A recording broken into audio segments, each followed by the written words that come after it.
Assalamualaikum warahmatullahi wabarakatuh. Baiklah, di sini kami akan menjelaskan tentang pengertian, perbedaan, serta contoh dari R dan K selection. Pengertian K dan R selection. Seleksi untuk sifat-sifat sejarah hidup yang sensitif terhadap densitas populasi dikenal sebagai seleksi K atau K selection atau seleksi bergantung densitas. Sebaliknya, seleksi untuk sifat-sifat sejarah hidup yang memaksimalkan keberhasilan reproduktif dalam lingkungan yang tidak bersesakan atau densitas rendah disebut seleksi R atau R selection atau seleksi tak bergantung densitas. Strategi hidup ada dua macam, yaitu strategi hidup R dan strategi hidup K.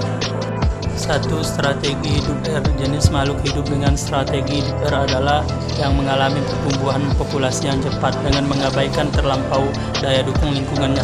Makhluk hidup yang memiliki strategi hidup R memiliki kemampuan untuk berkompetisi rendah namun berproduksi lebih dini dengan jumlah anakan yang banyak dan berkembang dengan cepat.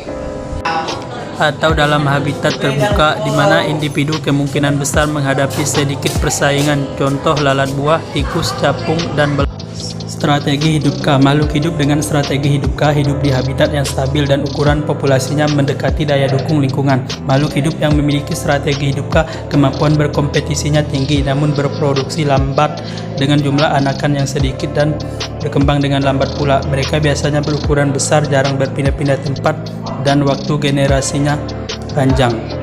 Campbell 2004 menyatakan bahwa populasi makhluk hidup dengan strategi hidup K disebut juga dengan populasi kesetimbangan equilibrial population, yaitu populasi yang cenderung akan hidup pada kepadatan yang mendekati batas sumber daya.